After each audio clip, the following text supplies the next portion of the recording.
Hello दोस्तों, कैसे हैं आप सब। आज ना हम एक ऐसे टॉपिक को समझेंगे जो सुनने में थोड़ा कॉम्प्लेक्स लगता है, पोर्टफोलियो रिस्क। पर ट्रस्ट मी, ये उतना कॉम्प्लिकेटेड है नहीं। अगर हम इसे स्टेप बाय स्टेप बिल्कुल आराम से समझे ना, तो इट्स एक्चुअली क्वाइट सिंपल। तो चलिए शुरू करते हैं। ओके, सो एक सिंपल सा सवाल है। मान लो आपके पास दो स्टॉक्स हैं। स्टॉक ए का रिस्क है लेट्स से 10% और स्टॉक बी का रिस्क है 20%। अब अगर आप इन दोनों को एक पोर्टफोलियो में डालते हो तो टोटल रिस्क क्या होगा? Most people would say well इनका एवरेज ले लो 15%, right? But is it really that simple? Let's find out. So, the answer is no, it's not that simple. But here's the best part. The fact that it's more complex is actually fantastic news for you as an investor. सच में, क्योंकि इसी complexity में छिपा है smart investing का राज। ये है हमारा आज का गेम प्लान। हम उस बड़े सवाल से शुरू करेंगे, फिर हम समझेंगे कि कोरिलेशन क्या चीज है, स्टॉक्स के आपस के रिश्ते, उसके बाद कोवेरियंस कि वो साथ में मूव कैसे करते हैं। Then will crack the master formula for risk, और एंड में विल सी कि ये सब आपके लिए इतना इंपॉर्टेंट क्यों है। तो चलिए वापस आते हैं हमारे मेन सवाल पर। आखिर हम सीधा साधा रिस्क का एवरेज क्यों नहीं कर सकते? What's stopping us? Well, the answer lies in how these stocks interact with each other. So here's the thing, portfolio risk को आप सिंपली एवरेज आउट नहीं कर सकते, बिकॉज स्टॉक्स एग्जिस्ट नहीं करते हैं एक वैक्यूम में। वो एक दूसरे को इन्फ्लुएंस करते हैं।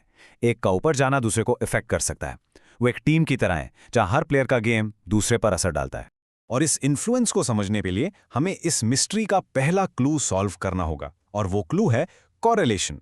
बेसिकली ये हमें बताता है कि इन स्टॉक्स के आपस के रिश्ते आखिर हैं कैसे।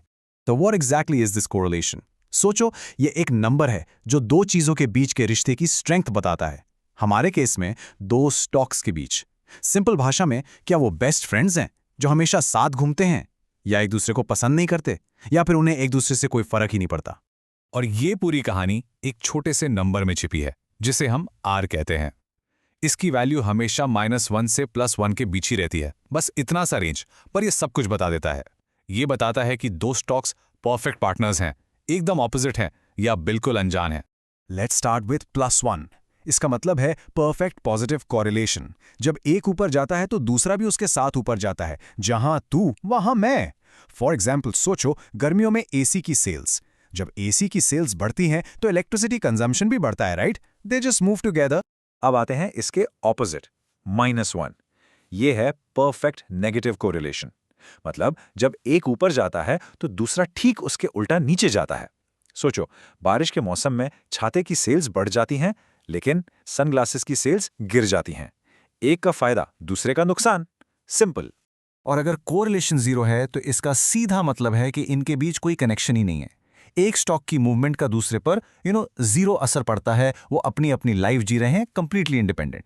ओके, सो अब हमें इनके रिश्तों का कॉन्सेप्ट तो समझ आ गया, पॉजिटिव, नेगेटिव, जीरो। बट अब सवाल यह है कि इसको मैथमेटिकली मेजर कैसे करें। और यहीं पे एंट्री होती है हमारे नेक्स्ट हीरो की, कोवेरियंस। ये वो टूल है जो इस साथ चलने वाली बात को एक नंबर देता है। अब ये डेफिनेशन थोड़ी टेक्निकल साउंड कर सकती है, but let's break it down. Covariance बस ये मेजर करता है कि दो स्टॉक्स के रिटर्न्स अपने अपने एवरेज से एक साथ कितना ऊपर या नीचे जाते हैं। बस ये दो वर्ड्स याद रखिए, joint movement. How much do they move together. और इसको कैलकुलेट करने के दो मेन तरीके हैं। एक है पास्ट डेटा को देखकर, यानी पिछले कुछ सालों में इन स्टॉक्स ने साथ में कैसा परफॉर्म किया, उनकी हिस्ट्री चेक करना। और दूसरा तरीका है फ्यूचर को प्रिडिक्ट करना, जिसमें हम प्रोबेबिलिटीज यूज करते हैं। बेसिकली एक मेथड पीछे देखता है और दूसरा आगे। चलो, इसको आसान करने के लिए एक एग्जाम्पल देखते हैं। मान लीजिए हमारे पास पिछले 3 साल का डेटा है, सिक्योरिटी ए और सिक्योरिटी बी के रिटर्न्स का। अब हम इस डेटा को यूज करके इनका कोवेरियंस निकालेंगे। डोंट वरी, हम एक एक स्टेप आराम से साथ में करेंगे।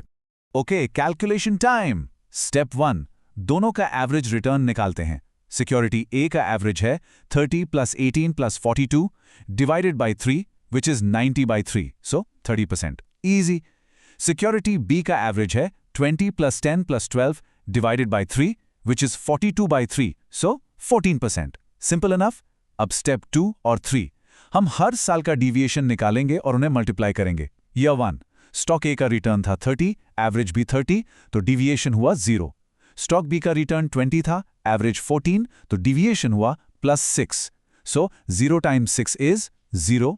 ईयर 2, स्टॉक ए का डिविएशन हुआ 18 माइनस 30 यानी -12. स्टॉक बी का डिविएशन हुआ 10 माइनस 14 यानी -4. -12 टाइम्स -4 इज +48.